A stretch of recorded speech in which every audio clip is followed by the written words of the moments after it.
Ed here with the Digital Digest, and today I wanted to share a quick unboxing and first look at the DJI Osmo Pocket 3. Now, this launched on the 25th of October 2023. I purchased the Creator Combo, which retails for $600 and roughly $80 US. I'll include a link in the description. If you want to go just with the Pocket 3 without the Creator Combo, you're looking at $520 US. And for those of you who are trying to figure out if this is worth purchasing, the first thing I'll tell you is that as soon as I saw the rumors that we were going to get a 1-inch sensor and a reimagined display, two of the things that I think are the most critical elements of the Pocket 3, I knew that I was going to purchase it. So again, this is not a sponsored video. This was not furnished to me by the manufacturer. This is something that I know is just an incredibly flexible tool for anyone who's looking to capture video. And if you're a content creator like myself, having the actual creator bundle like this, getting the new DJI Mic 2, which is seamlessly integrated into this. Also, this device still works with the DJI mics that I already have. It's pretty much a instant purchase for me. In fact, in the previous generations when I covered it, I always said that when the day comes that DJI actually gives us a model with a 1-inch sensor, they will be printing money. And now that time has come. So, what does it mean to have a 1-inch CMOS sensor? It means low light capability should be excellent. So the days of mediocre low light capability with pocket devices like this, and I call it pocket devices because, well, I did cover the previous gen. I've even covered competing products from other manufacturers. And there's no question DJI has always done the best with this concept, and it's come such a long way, which I'm going to show you right now. So before I even open this little carry case, and there's the paperwork, let's just get that out of the way. Let's look at where this all began. This is the original Osmo, okay? And this just should remind you of how innovative the concept was. It had a mount for your phone. That was the way you could see the information. I believe this came out back in 2015, and I absolutely loved this thing. To me, it was the future of at least what could be in the stabilized world of cameras. Instead of relying on, a gimbal that is standalone and throwing your camera on, why not have a fully developed device like this? And look, DJI did a lot with it in the short term, but eventually, as we all know, they moved away from this large form factor and delivered the Pocket series. In fact, they got rid of the Osmo name altogether. So now in this latest generation, the price has gone up, but the performance is it really has to be at a completely different level just because of that CMOS sensor. So, adorable little travel bag that is where everything will live. And look, if you're trying to figure out whether you need the creator bundle or not, it should be obvious because what you're purchasing here is essentially an additional battery, which they claim is going to give you 62% more runtime. We'll see how that works. But that's still a good start. Now, overall, as I'm trying to get this open, DJI is claiming over 160 minutes of runtime. This camera is capable of 4K 120, another great feature for anyone like me who wants stabilized footage that in post you can slow down. And tripod mount here on that additional battery, which they need because this has always been an issue with the Pocket. Here is the little included tripod, which is nothing special. It's just going to be a little plastic tripod, but better to have it than not at all. And in this way, you're not hunting to buy one. So pretty straightforward. Quality seems decent, even though it's a piece of plastic. Moving right along, because we're going to go through everything. We have here another base as well.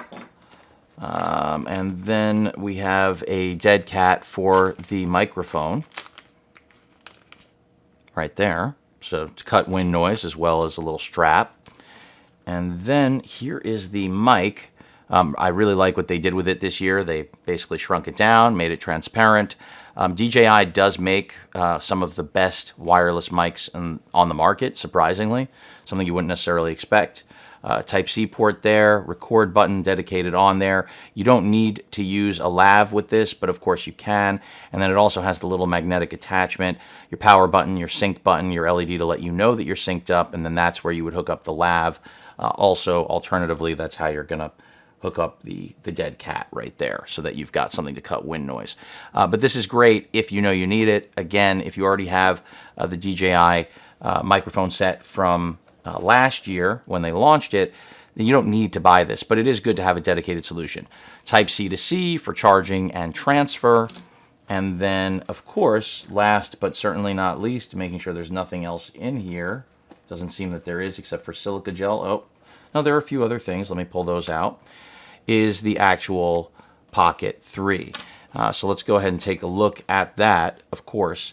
Now, for those of you who have not physically seen this yet, quick refresher. We now have a 2-inch display. This is the largest screen that this device has ever had, and it does actually turn, as you can see. And then on here, I'm trying to see what it says. It just says rotate screen to power it on and off. Use the shutter button, of course, for record, which is right here. Very clearly a record button. And then this is your jog or joystick in order to actually move the gimbal around, which you can see it's moving right now. So let's go ahead and remove this. You can see we've got English language as the proposed language there, which is correct. We're getting a QR code to go ahead and get the app going. And I'll do all of that, but not going to do it right now. And again, this turns like that, and that's how you can change from portrait to landscape as well. Even though this actually powers the device on, it is a way to, on the fly, change portrait and landscape video modes, which is, helpful if you're someone who likes to shoot in portrait. I do not, but for everyone on social media, TikTok, Instagram, we know that's where that lives, and you will get a 9:16 aspect ratio instantly. Micro SD card slot right there. Type-C port here because, again, you're going to need to attach this guy if you want a 1/4-20 mount. That's the premise. So that's the way you get it. Of course, if you attach the extended battery, you will also get it because that does come with this kit for anyone that is wondering. So you just hit that button there to release, and then it has that little clamp mechanism system. So pretty cool. I have to spend some time with it and test it out, but definitely a very cool little device. And then the 1-inch sensor, again, dynamic range. We have 10-bit video. In addition to that, HLG. There's a lot going on here, a lot to like. Tracking, so a little bit of AI capability, and just a lot of good things. Now, as I go ahead and flip that back, and it's going to power it off, or at least that's what I thought it was going to do. Let's see if it automatically powers it off. It is. Let's just look at the last few things, because the other thing you're getting in here is a wide-angle magnetic lens attachment, which is good. There is a fairly wide lens on there to begin with, but anyone who's owned one of these in the past knows that you always are going to be looking for generally either a DJI or third-party wide-angle lens attachment. So great that they've included it here in the kit. And then the last item, and this is magnetic, so just to show you how that would go on, it is concealed right now, but if you go ahead and turn it on, you're just going to go ahead and it'll just jump on. That's it. And now we're in business. And if I go ahead and shut it off, I assume that it's still going to pocket. I hope in it. Nope. So you do have to remove it in order to get it to pocket. So just something to be aware of, I believe. Let's go ahead and try that again. Other things you should know about the actual device itself as we watch it pocket, because you see it does protect the lens. So know that. Before I get to more specs, the magnetic clip for the mic, I also want to show everybody, because you can use the lav, the wireless DJI Mic 2, as I struggle to open this, you can use that using just the clip that's right here and clip it onto, clothing. But alternatively, if you want this hidden, you have the magnetic attachment so that you could put this under your shirt and then just pop this on the exterior, and all anyone's going to see is the little DJI magnet. Now, specifications, I've mentioned the 1-inch sensor. I've mentioned that we now have a 2-inch display. This has gotten larger than previous generations, but remember, we have a bigger sensor, we have a bigger display, we have a full pixel readout essentially when it comes to focusing compared to previous hybrid systems that DJI used. The 10-bit video, as opposed to just having HDR, a major leap. 4K 120 instead of 4K 60, which is a big deal if, like me, you want that extra load of frames in order to be able to slow things down. Better at least claimed microphone performance. So we're going to see how well that does. And they're also claiming the connection with the new mic, the second generation mic, is better. Battery life, they're not bragging about that, but the quick charge capability is brag-worthy because they're saying that you can charge this up to 80% in 16 minutes, where that took almost 50 minutes on the previous generation. So a lot to like just in the, those simple basic spec changes. But even with this larger screen, it's not just that it got larger, as you saw. The fact that it can, go from portrait to landscape and affect the video you're recording is an even bigger deal. Higher resolution at 314 by 556, and also 700 nits of brightness. So in bright daylight, you're not going to have a problem seeing what's on board. Again, 4 microphones instead, or no, I think actually there might be one less microphone. It did get heavier. We went from 117 grams in the Pocket 2 to 179.